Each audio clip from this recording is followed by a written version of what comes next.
The night of the beast.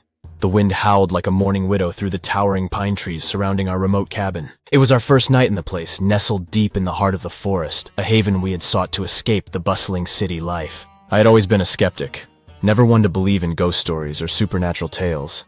But that night would change everything I thought I knew. The cabin was rustic, with wooden beams and creaky floors that echoed under our footsteps. My wife Sarah and our two children, Emma and Ben, seemed content as we settled into our temporary home. We had heard the local legends, stories of a beast that roamed the area centuries ago, hunted and killed on this very land. But they were just that. Stories meant to entertain tourists or frighten misbehaving children. Or so I thought. As the sun dipped below the horizon, casting eerie shadows across the room, I couldn't shake an uneasy feeling creeping over me. The atmosphere felt charged, as if the very air was alive with whispers from the past. We gathered around the fireplace, its crackling warmth offering some comfort against the encroaching darkness. Emma, ever curious, asked about the legends. "Dad, do you think the beast really existed?" she inquired, her eyes wide with a mix of fear and excitement. I chuckled, attempting to dismiss her fears. "Oh, it's just an old tale, sweetheart. Nothing to worry about. Besides, even if it did exist, it was taken care of long ago." But as I spoke, I could see Sarah glancing toward the windows, her brow furrowed. There was a tension in the room, a silent acknowledgement that we all felt something was off. The first sign came as a soft scratching noise at the door. Ben, the bravest of us all, volunteered to check it out. As he approached the door, the scratching grew louder, more insistent, like claws raking against wood. He paused, hand hovering over the doorknob, when suddenly a loud thump reverberated through the cabin, making us all jump. Ben stumbled back, eyes wide with terror. "What was that?" he exclaimed. I grabbed a flashlight and moved cautiously toward the door, the light slicing through the darkness like a beacon of hope. As I peered out the window, my breath caught in my throat. There in the distance, illuminated by the silvery glow of the moon, were tracks. Massive paw prints leading from the forest edge to our doorstep. The reality of the situation began to sink in. I shook off the disbelief and tried to think rationally. "It's probably just a bear," I reasoned aloud, though I knew it sounded hollow even to my own ears. The night wore on, each passing minute adding to the oppressive weight of fear. The scratching returned, now accompanied by low growls that seemed to emanate from the very walls of the cabin. It was as if the beast was taunting us, relishing in our terror. Emma whimpered as Sarah held her close, whispering soothing words.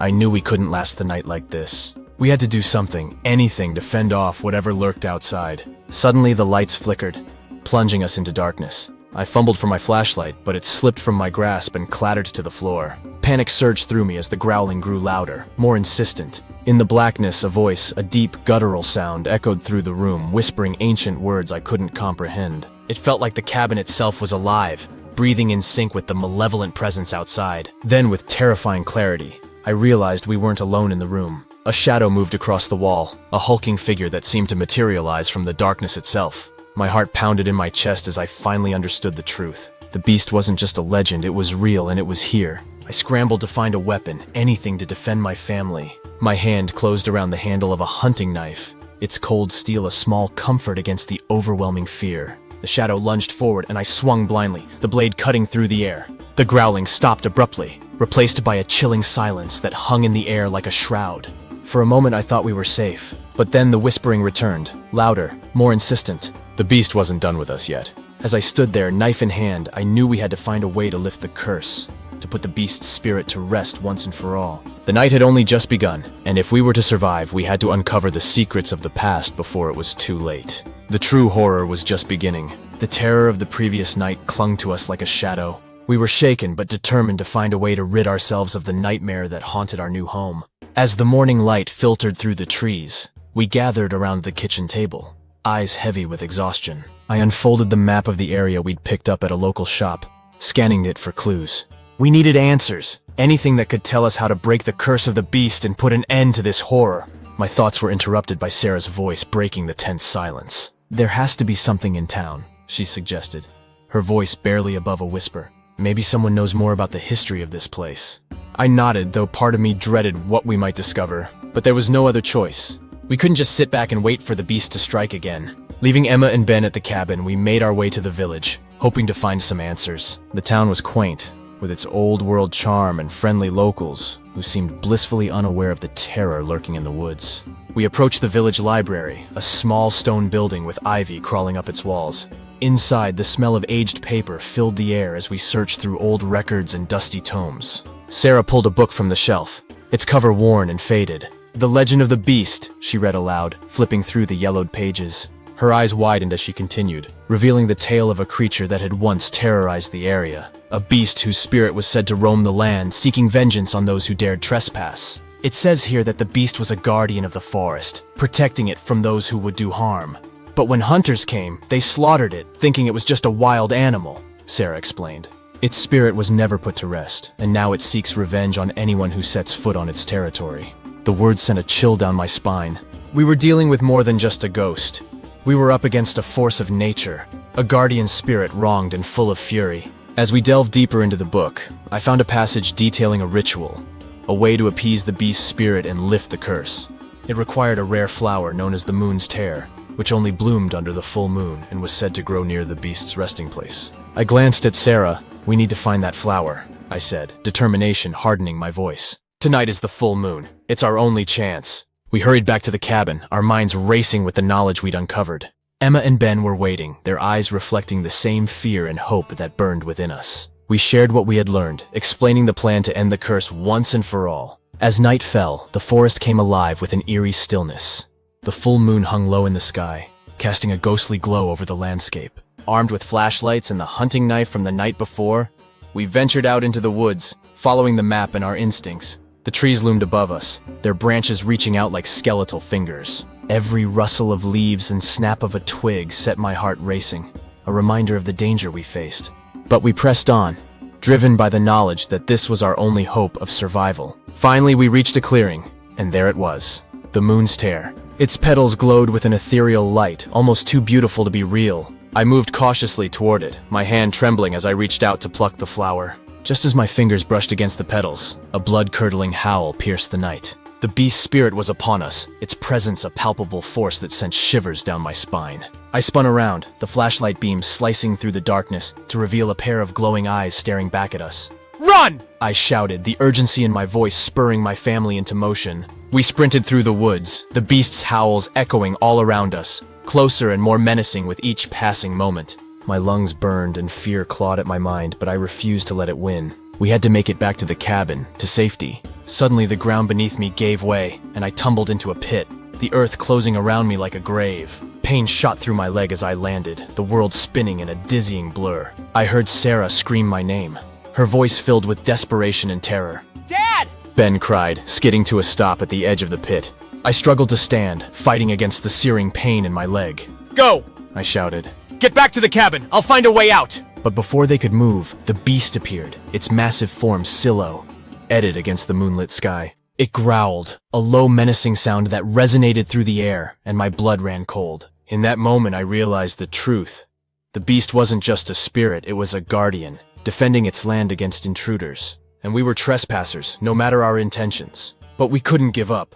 Not now. Not when we were so close to ending the curse. With every ounce of strength I could muster, I scrambled to my feet and faced the beast. The moon's tear was still clutched in my hand, its glow a beacon of hope against the encroaching darkness. "Let us end this," I whispered, holding the flower aloft as a symbol of peace, a plea for forgiveness. The beast paused, its eyes fixed on the flower, and for a moment I dared to hope that we might succeed. But then it lunged, and all I could do was pray that we would survive the night. I braced myself as the beast lunged forward, its massive form blocking out the moonlight and plunging the clearing into darkness. Time seemed to slow as it hurtled toward me, each heartbeat thundering in my ears like a drum. My instinct screamed for me to run, but I held my ground, the moon's tear clutched tightly in my hand. Just as the beast was about to strike, a blinding flash of light erupted from the flower, enveloping us in a brilliant glow. The beast halted mid-lunge, its eyes widening in surprise as the light bathed its fur in a silvery sheen. For a moment, everything was still. The air was heavy with tension, as if the very forest was holding its breath. The beast stood frozen, its gaze locked on the flower, and I could feel its anger mingling with confusion. Then slowly its expression softened. The glow of the moon's tear seemed to reach into its very soul, calming the rage that had driven it for centuries. I dared to hope that we had finally found a way to end the curse. But hope is a fickle thing, and the silence was shattered by a blood-curdling scream. I turned, my heart sinking as I saw Sarah struggling in the grip of another creature, a monstrous shadowy figure that had emerged from the forest's depths. The beast's spirit wasn't alone. It had summoned something else, something darker and more malevolent. "Sarah!" I shouted, desperation clawing at my chest as I tried to climb out of the pit. My leg protested with a sharp pain, but I pushed through, my only thought to reach her before it was too late. Emma and Ben stood frozen, their faces pale with fear as the creature dragged Sarah toward the trees. The beast watched, its eyes flicking between us and the new threat as if torn between its duty as a guardian and the malevolent presence that had invaded its domain. Summoning every ounce of courage I had left, I hurled the moon's tear at the shadowy figure. The flower struck true, exploding into a shower of light that engulfed the creature and sent it shrieking into the night. Sarah stumbled back, free from its grasp, and I scrambled out of the pit, my heart pounding with relief. But our reprieve was short-lived. The beast growled, a low rumbling sound that vibrated through the air, and turned its gaze on us once more. It was clear now that the beast was torn between its hatred for intruders and its role as a protector. The moon's tear had only bought us a moment's grace, and the curse was far from broken. With renewed determination, I addressed the beast, my voice steady despite the fear coursing through me. "We're not here to harm your land. We only seek to end this curse and bring peace." The beast hesitated, its eyes searching mine as if weighing the truth of my words. I took a cautious step forward, my hands raised in a gesture of surrender. "We need your help," I continued, hoping to reach whatever humanity remained within the creature. "Help us end this and we'll leave your forest in peace." The air crackled with tension, every second stretching into eternity as we waited for the beast's response. Finally, it lowered its head, the anger in its eyes giving way to something resembling understanding. It turned and began to move toward the edge of the clearing, pausing to look back at us with a silent invitation to follow. A flicker of hope sparked within me. Perhaps there was a way to resolve this after all. We followed the beast through the forest, the path winding deeper into the heart of its territory. The trees closed in around us, their branches casting twisted shadows on the forest floor. I could feel the weight of centuries pressing down on us, the echoes of the past whispering through the leaves. Finally, we arrived at a clearing unlike any other. The air was thick with an otherworldly energy, and in the center stood a massive stone altar, its surface carved with ancient symbols that glowed faintly in the moonlight. The beast approached the altar, its massive form seeming to shrink as it lay down beside it, eyes closing in a gesture of submission. The meaning was clear. This was the source of the curse, and the key to ending it lay here. We stepped forward, our eyes drawn to the altar. The carvings told the story of the beast, its life as a guardian, and the betrayal that had led to its current torment. My heart ached for the creature, trapped between worlds, unable to find peace. As I studied the symbols, I realized that the altar required a sacrifice, not of blood but of spirit. We needed to offer something of ourselves, a piece of our own souls, to restore balance and set the beast free. I looked at Sarah, Emma, and Ben, their faces mirroring my own resolve. We'd come too far to turn back now. Together, we placed our hands on the altar, the cold stone warming under our touch as we concentrated on our intent to end the curse. The forest around us seemed to hold its breath, the air charged with anticipation. I could feel the energy building, a pulsing rhythm that resonated deep within my bones. The symbols on the altar glowed brighter, their light filling the clearing with a radiant glow. And then, with a final surge of power, the energy exploded outward, a wave of light that washed over us and sent the night sky blazing with stars. The beast lifted its head, its eyes meeting mine one last time. There was a sense of peace in its gaze, a silent acknowledgement of the bond we had forged. Then, with a sigh that echoed through the forest, it dissolved into the night, its spirit finally free. As the light faded, I felt a sense of relief and gratitude that we had managed to break the curse. The forest was quiet, the air still and serene, as if the land itself was breathing a sigh of relief. We stood in the clearing, our hearts full of wonder and awe at what we had accomplished.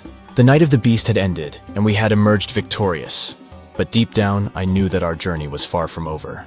The secrets of the past still lingered, and the shadows of the forest held more mysteries than we could ever imagine. As dawn broke over the forest, the oppressive darkness lifted, revealing a world that felt both familiar and strange. The forest was no longer haunted by the shadows of its past, yet an eerie calm hung in the air, as if the land itself was catching its breath. We made our way back to the cabin, weary but filled with a sense of accomplishment. The events of the previous night had left us shaken, but we were grateful to have survived. I could see the relief in Sarah's eyes as she hugged Emma and Ben, their ordeal finally over. Or so we thought. As we entered the cabin, something felt off. The air was thick with a strange, metallic scent that made my skin crawl. The shadows seemed to cling to the walls and the cabin creaked ominously, as if it were alive. I dismissed it as paranoia, a residual fear from the night before. But deep down I knew something was wrong. The forest might have been freed from the beast, but we were not alone. Emma, ever the curious one, was the first to notice the change. She pointed to the fireplace where strange symbols had appeared in the soot, their shapes twisting and curling like living things. "Dad, look!" she exclaimed, her voice trembling with a mix of excitement and fear. I moved closer, studying the symbols. They were different from those on the altar, more chaotic and disturbing, as if they were alive with malevolent intent. My heart sank as I realized what this meant. We had lifted one curse, only to awaken another. I reached for my phone to take a picture of the symbols, hoping to research them later, when suddenly the room grew cold. A chill swept through the cabin, extinguishing the fire and plunging us into darkness. Sarah gasped, clutching Emma and Ben close as shadows crept across the floor, pooling around our feet like liquid night. I felt a presence, a malevolent force that watched us from the darkness, its intent clear and sinister. "We need to leave," I said, my voice barely audible above the thundering of my heart. But as we turned to go, the door slammed shut, trapping us inside. The shadows writhed, coalescing into a figure that hovered in the center of the room. It was human-like but grotesque, its features distorted and twisted beyond recognition. The air crackled with dark energy, and I could feel its hatred radiating toward us. "Who are you?" I demanded, my voice trembling with a mix of fear and defiance. "What do you want?" The figure didn't speak, but its presence conveyed its intentions clearly. We had disrupted the balance, awakened something ancient and terrible, and now it demanded retribution. It lunged at us with a shriek that pierced the air, its form shifting and changing with every movement. I grabbed the hunting knife from the table, the only weapon I had, and stepped between it and my family. The figure hesitated, its eyes narrowing as it regarded the blade. I could sense its fear. Of the knife or what it represented, I couldn't tell, but it gave me the courage I needed to stand my ground. "Leave us alone!" I shouted, brandishing the knife like a talisman. The figure recoiled, its form flickering like a dying flame, but it didn't retreat. Instead, it surged forward, a wave of shadows that engulfed me, wrapping around my body like a shroud. The air was cold and suffocating, and I struggled to breathe, to think, as darkness consumed me. I fought against the shadows, swinging the knife wildly, and finally made contact. The figure shrieked, its form unraveling as it recoiled, the darkness retreating with it. I staggered back, gasping for air as the cabin filled with light. The figure had vanished, but the sense of foreboding remained. Whatever it wasn't done with us yet. The room was silent, the only sound the pounding of our hearts. I turned to Sarah, her eyes wide with fear, and knew that we needed answers, fast. "We have to find out what's happening," I said, my voice resolute despite the terror coursing through me. "We need to know how to stop this before it's too late." With renewed determination, we gathered our things and set out for the village once more, hoping to find someone who could help us decipher the symbols and unravel the mystery of the curse. As we left the cabin behind, I couldn't shake the feeling that we were being watched. The forest seemed to whisper around us, the wind carrying echoes of a past we couldn't understand. We reached the village, our desperation growing with each passing minute. The townsfolk were friendly, but none could offer any insight into the symbols or the dark presence that haunted us. Finally, we found ourselves at the door of an old shop, its windows cluttered with dusty relics and forgotten treasures. The sign above the door read Esoterica, and I hoped against hope that we might find the answers we sought inside. The shop was dimly lit, its shelves filled with strange artifacts and books that whispered secrets long forgotten. An elderly woman sat behind the counter, her eyes sharp and knowing as she regarded us with a curious gaze. "Can I help you?" she asked, her voice carrying an air of mystery and wisdom.